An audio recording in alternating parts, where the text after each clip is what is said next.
Hello, la vôtre m'a divine HB Info. Bon, na ye lisusu, na pesi bambo tebele, na bino bolandanga. Ba gros bisous na baboni nyonso to a divine HB Info. Otali, osaboni, otie commentaire, na eto partager sujet oyo, hein.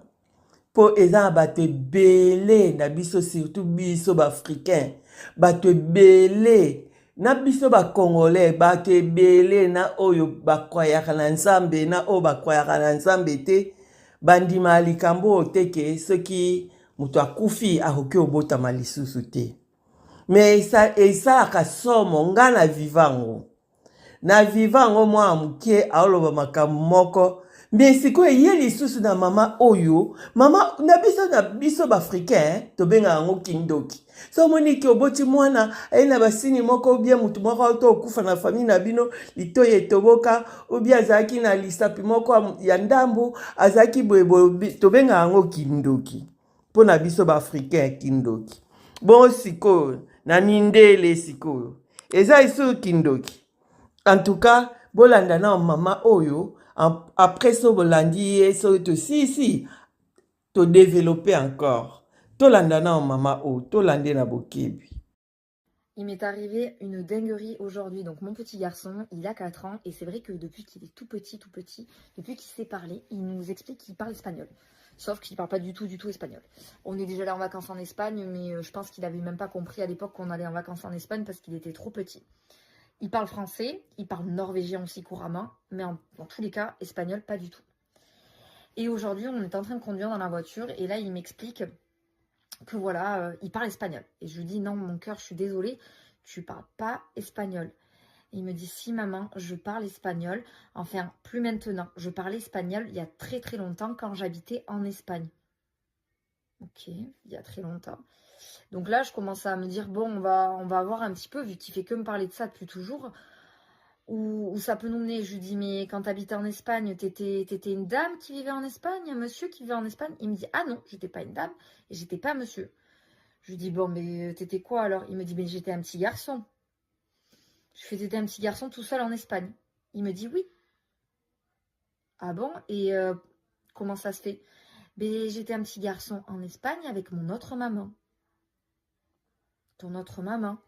Oui, tu sais, mon autre maman, on était à la maison, mais elle est morte.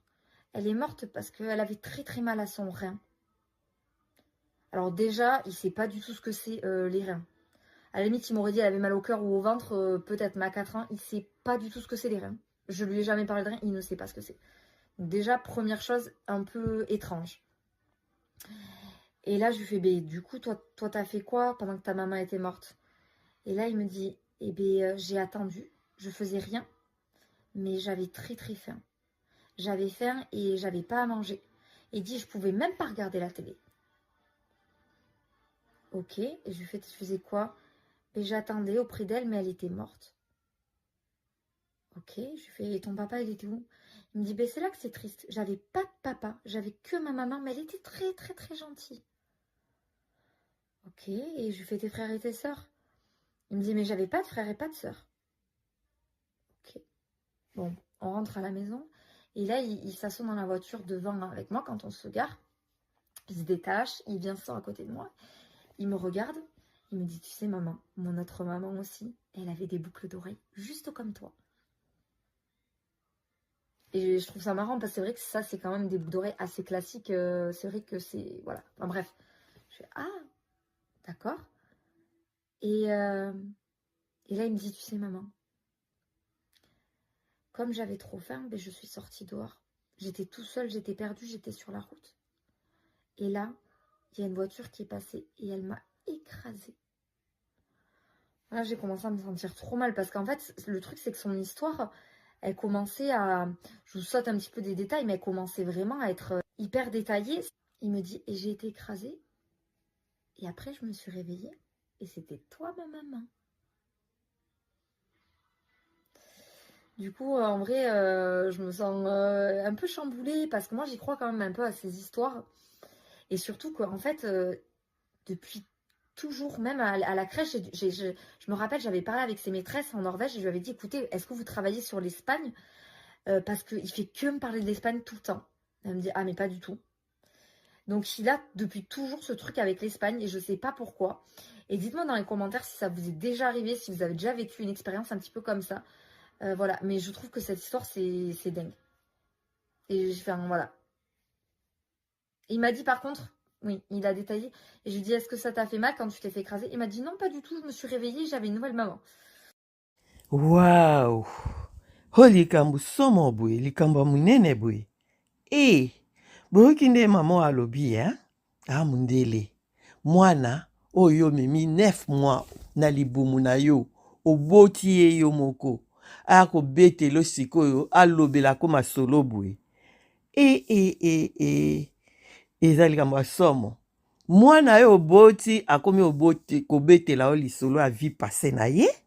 Azaki na vie na ye, boyoki kaka nde mama alobi te, azaki na vie na ye, akovanda ni alobaki espagnol. Elekeli mama. Koma yo olobaki espagnol, olobaki olobaki espagnol. Tina classe ba maîtresse. Ba maîtresse biso obenga na Congo ba madame. Balobaka ki yo balobaka espagnol, albetaka masolo bozaki ne azaka na Espagne. Boye boye. Est-ce que bokendaka ba séjour na Espagne?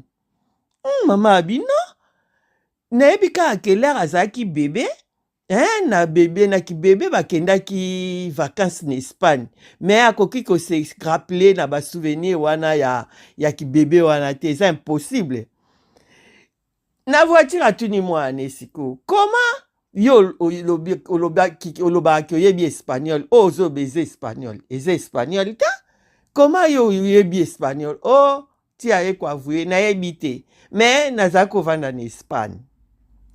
Yo akovanda na Espagne, sikoyo akomi obetela mama na ye lisolo, mama ne ya mibale oyo sikoyo lisolo ya vie passé na ye na mama ne ya liboso baovanda na Espagne. Azalaki na mama na ye, mama ne azalaki très malade.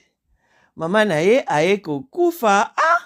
Mama ne azalaki akobela maladi nini? Maladi ya barein. Elekeli mama na age au moins na age wana ki oyeba maladi ya barein. Po bana ba age wana oyeba ka mal à la tête, libumu pasi, ba maladi moko ka bongo. Mais maladi ya rein elekeli mama na ye. Azalaki na maladi ya barein. Bongo siko après. Ayaki kokufa. Na tikalaki kanga moko na ye. Bongo papa na bino. Nazali na papa tele, mama kufi, moye natala tele eza te. Moye kutu nalia eza te, nazali na nzala makasi. Na ye kobima, batuti ngai na voiture. La batuti yo na voiture, yoka ipasi. Na yoka ipasi te. Après na ye kobima, epa na yo. Ekeli mama. Oye kobima epa na nga. Nayokai na nga pasi te na ye kobima sikoyo epa na yo. Ale, yo komi sikoyo mama na ngai. Mama na nga kutu pe première mama na ye na vivi ya passé. Mama ne ana pe azalaki na eloko litoi neti ya mama ne deuxième mama ya vie ya présente aladi. Abi bongo sikoyo eloko litoi elekeli mama. Batu kutu eza yango eloko litoi mo populaire te. Koma mama wana akozala nango, ye pe azalaki nango. En tout cas, elekeli mama oyo ya mundele oyo, yango wana tuni. Bato ba viva situation oyo, neti ye wazo vivre, oyo, mwana ke betele makambo ya minene, histoire ya ye a passé, seke mwana ngo, akufaka, azongi kokota libumu na ye, yango wana tuni. Bato bameka koexplike ye soki oyo baza na situation moko na ye, bameka koexplike ye koma bavivaka yango na bana na bango elekaka ndenge nini. Wana siko mama mundele azwi temps na ye, avandi na mwana na ye, apose ba question nyonso tu, ameka koeclaircir ye makambo yango ndenge ezalaka. Mwana pe aexplike yango pe bien.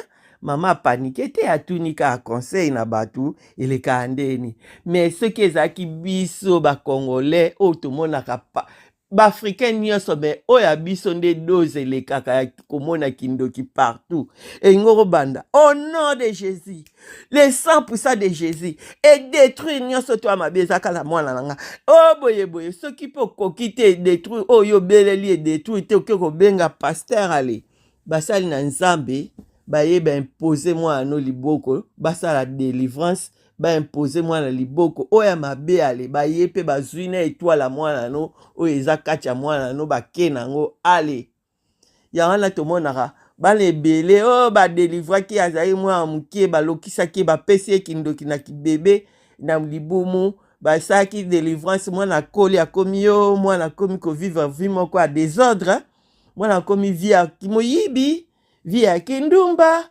vie rate oh masumu asalaki délivrance basalaki ele azali bebe non eza yango te eza nde biso bamama nde tosalaki na erreur tokei kotia kobenga bato baimpose bana maboko eza erreur wana esalamaka mingi mwana toyebi na mutu na biso nayebi te bomeka koexplike mpe ngai eske eza na passage biblique moko eza caché oyo biso bamisusu toyebi te oyo elobaki mutu soki akufi akoki kozonga lisusu te bato soki bakufi balalaka na bango pongi ya libela bakei toyebi me eza na mosusu eza caché ekoki eloba ta te ke o mutu moko soki akufi akozonga lisusu te o biso oyebaka te bato bakufi bazongaka lisusu te bon nayebi eloba laisser les morts enterrer leur mort bon sikoyo bamort bato balalaka pongi éternel nayebi me sikoyo bato oyo bazongaka wana eza besprit mabe ekotaka na balibuma bato ya kozonga mpo toyebi ezalaka nango vraiment napesa exemple na Congo place nga na kola ezali na mwana moko mokie azalaki mwana wana akolinga babenge kaka papa oh comment koimpose bato babenga ko papa so obengi mwana 4 ans 5 ans soki obengi azoke maternelle soki obengi ye ajika ya mwana o mama alobi ya maternelle wana soki obengi mwana wana na kombo na ye akolinga te abanda kolela matanga na ye bisa bino na ndenge moke te mais soki obengi ye papa mwana wana asepeli o bobenga nga papa parce que place nga na wuta nazali na bana mikolo koleka bino comment oyo wuta wapi oh place nga nazaki omona na ndako na nga mwasi na nga akolamba boye te mwasi na nga akosala mosala boyeboye maloba moko kaka bongo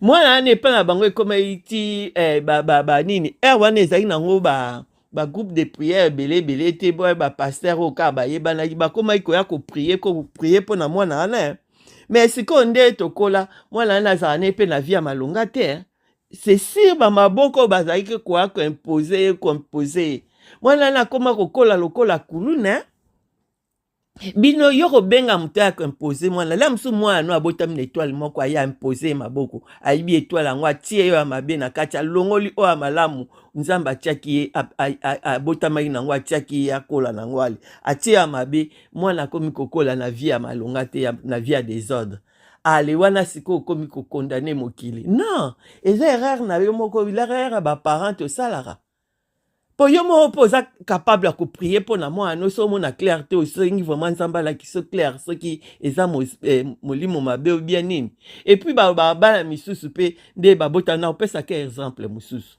tozalaka omona ke na bafamille mosusu nde ezalaka bakutime na bango moto wana so azali na bizaleli mabe azalaki mabe bakati